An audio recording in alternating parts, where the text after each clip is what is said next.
Hey, hey, hey, it is the Ace Michael Show, and you're watching it, and apparently that's what you want to do, so I'm not going to stop you from doing that. I would be remiss to start the show if I did not mention North Carolina. It's something that we've got to draw attention to, what's going on there, and just take a minute and reflect.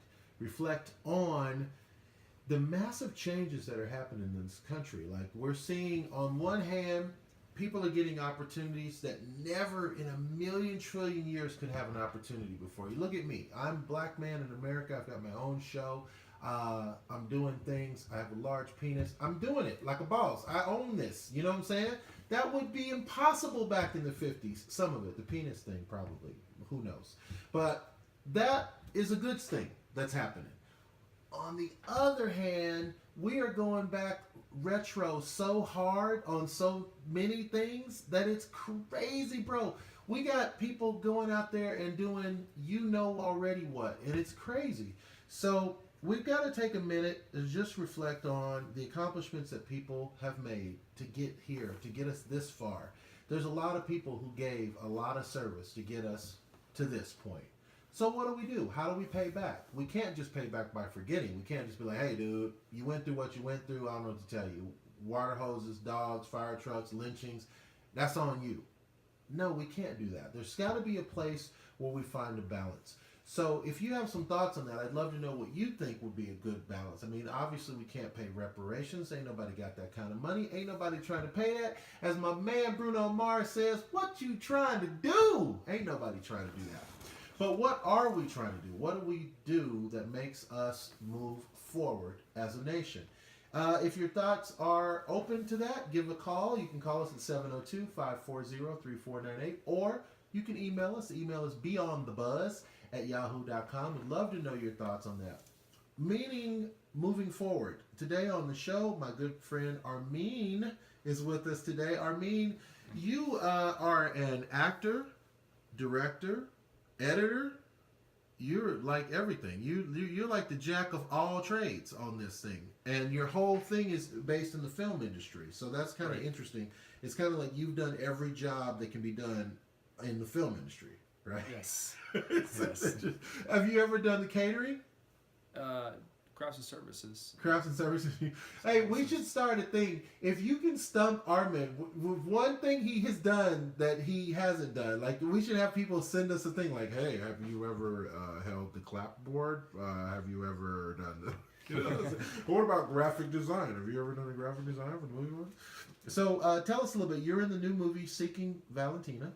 Yes. And that's a big accomplishment. And Seeking Valentina, well, first of all, Ace, thank you for having me on your program. You know, it's a pleasure to be in Las Vegas, Nevada. And I'm totally honored to not only come to the Sin City, but to have a film such as Seeking Valentina that I put 2 years of my life into as a writer, director, co-producer, co-sound designer, editor, a minor part as an actor. Literally wearing all multiple hats. Yeah, all applicable hats were worn by you. You even wore a hat today. Yes, LA. You represent. Wore LA hat today. You represented. You're used to working, man. Here's the thing. It used to be that you didn't find like independent films, independent artists doing so much. Like I one of the first ones that called to mind was Woody Allen, of course. But I remember Robert Townsend back in the day was kind of an oddball. People were like, you paid your own money to make your film, and you wrote it, and you starred in it, and you produced it. What's wrong with you? How come you can't get a job, right? But obviously, that's the way you do it. That's the payoff, is you do all these different things. Is that the new trend, Armin? Is that where show business is going? Is everybody's going to do their own stuff, every part of it? I believe so. I mean, if you think about back in the day, I mean, before digital even came out, they shot in film. And a lot of film students who went on to become big names in the Hollywood business. They had to go to film school Kubrick, to get Stanley Kubrick, Martin Scorsese, George Lucas, Francis Coppola. They had to go to film school just to get their hands on a film camera, because we know how expensive film cameras are. Right. It was way before the digital age, and now we are in a society where, I mean, people still shoot film in studios, and people who have film nostalgia will shoot in a Super 8, 16 millimeter, and I'm sure a 35 millimeter. But now people, because technology is changing every day, digital cameras have come such a long way, and more people are getting access to digital cameras, and some people feel, oh, I don't need to go to film school. I can just get a digital camera and just go through the whole trial and error. And I believe in this industry, especially as competition is going to get higher and higher, you have to be multi-talented. And sometimes you can't wait on people. You have to learn all aspects of filmmaking and prove yourself in order for someone to take notice of you. That's very interesting. So in your background, again, you've done nearly every job we can think of on the set. And then some of these jobs you get nominated for an award for, right? Right. What is your favorite job to do that, becomes your kind of fail-safe? Like, hey, I know in worst case scenario, I can write a film. I want to say that I enjoyed working every position in the film industry, because all that did for me is just to gain more knowledge and to learn a perspective from each department. Because my goal was to eventually direct, because I wanted to learn all aspects of movie making. So once you're in that position of directing, you can grasp on each department.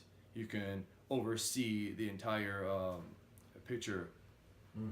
And were you one of those kids that was like, you would have done anything to be in the movie business? Well, actually, acting was my first love. I mean, I've been acting since the age 14, and that's what I wanted to do. I wasn't thinking about behind the scenes or anything. It was just acting.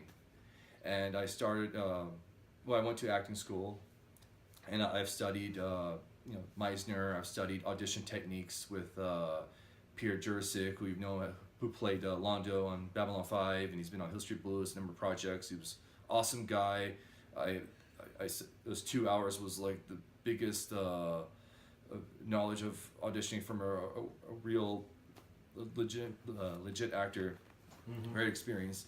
But when I moved to California and went to film school, I knew that I wanted to not just act in front of the camera. I wanted to learn behind the scenes. I wanted to really, because I grew up watching. I've admired guys such as Robert Townsend and Warren Beatty and Woody Allen and Jon Favreau. And I feel like, man, if they can, and David Lynch, of course, David Lynch, and I feel, well, if they can produce a film and put themselves in front of the camera, so can I. And now, I trapped you, because I brought up David Lynch for a reason. Okay, I'm a man of many motives.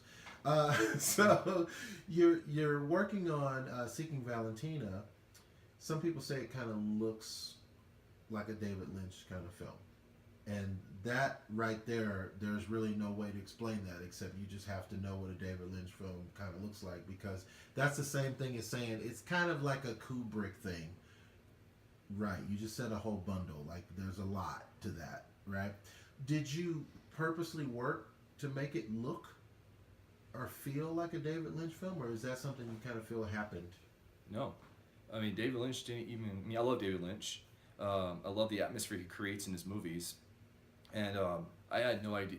I didn't even think about David Lynch when making Seeking Valentina, because what was going on in my mind was references from Stephen King, Alfred Hitchcock, and Ingmar Bergman, primarily his movie Persona. That's the movie that I made my cinematographer, my lead actor, and lead actress watch, because I wanted to capture that mood and incorporate it into Seeking Valentina. And it's a great coincidence that people compared it to David Lynch, because ironically, the song Red River Valley is the theme song for Seeking Valentina, and David Lynch used that song that was performed by Harry Dean Stanton in the current season of Twin Peaks. Right. So, and I heard that he channels yeah. a lot, so I'm suspecting that if you feel like you got channeled, maybe? I feel like I got channeled, man. I feel like... And we'll be right back. You can be channeled next week. Welcome back to Channeled with my friend. Let me ask you a question. So you hit on something that really kind of stuck with me, and my mind started to drift. It stuck with me so much. You were talking, and I still was on this question.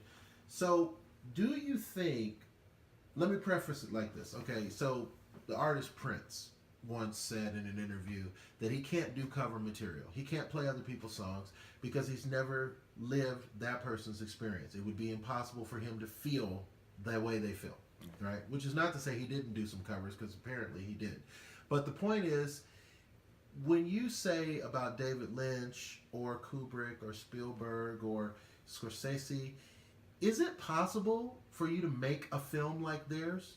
It would be impossible, right? Even if you did like they did with Cape Fear, where you shot each scene frame by frame the same, you still can't make the same art, right?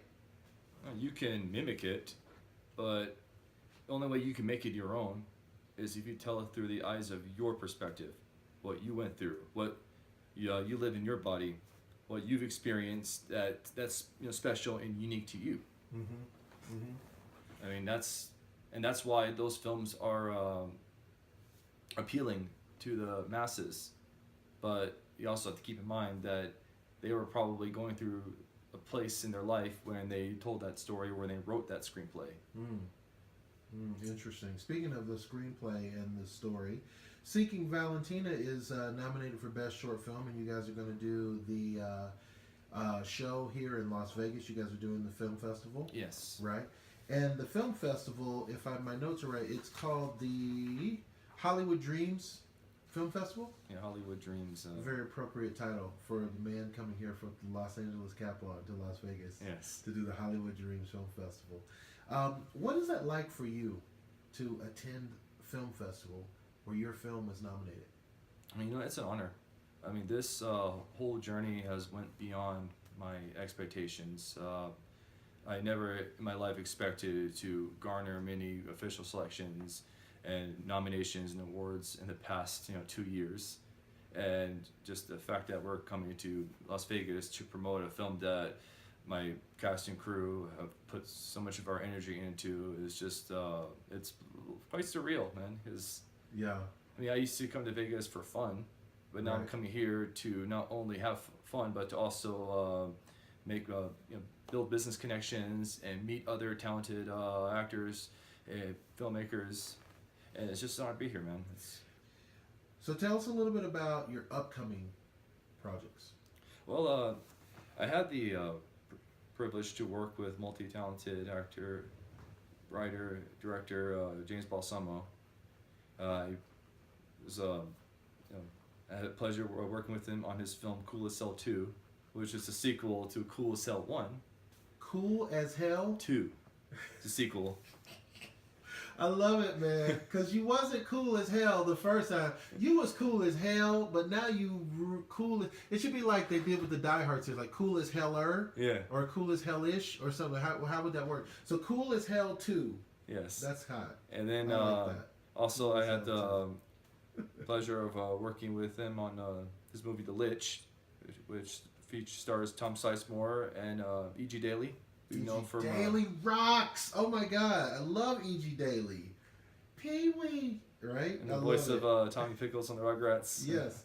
And she's one of the Powerpuff Girls, too, yes. Right? Wow. Nice. Good look. Very good look. So you got those coming up, and we want to see more of you. How do we find you on that www?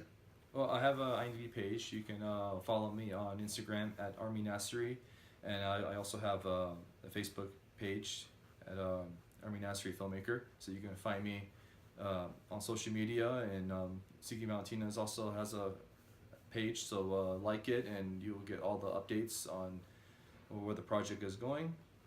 I'm also attached to 4 projects as a director. I have one film in the works, another project. It's a socially conscious coming of age drama. Nice. That it's in development with my screenwriter Dana Ogden. Nice. And speaking of social and conscious, before I let you go, and we're out of time, but before I let you go, you're from North Carolina. Yes. Any thoughts? Many thoughts about North Carolina. Yeah. Well, I will tell you that I was born and raised in North Carolina, and I spent part of my I spent the last 2 years in North Carolina in a town called Wilmington. I've heard of Wilmington.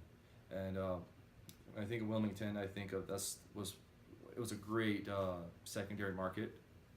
I mean, if you know about town Wilmington, it started off like in the 80s.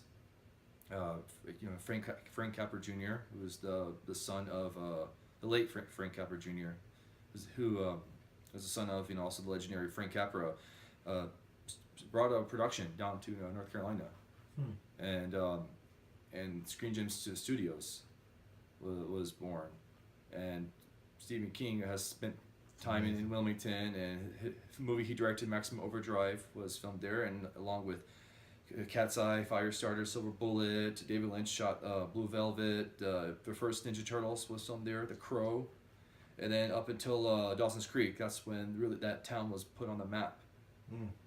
So there's a great history of filmmaking. You have the mountains, you have the beach, you have a lot of woods, you have rural areas, you have metropolitan city, and it's a great place to film.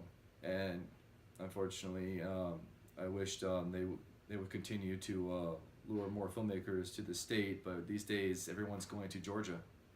Interesting. Hey man, it's the Ace Michaels Show. My good friend Armin Nasseri was on the show today talking about his movie. Make sure you guys get a chance to screen these films, because everybody started off as an independent filmmaker. I don't know what you're thinking, but nobody just woke up and walked over to Warner Brothers in their diaper and started making films. It doesn't happen that way. So you got to support the little guys. And you know what I say at the end of every show, and I mean it: live the life you love the life you live. Thank you.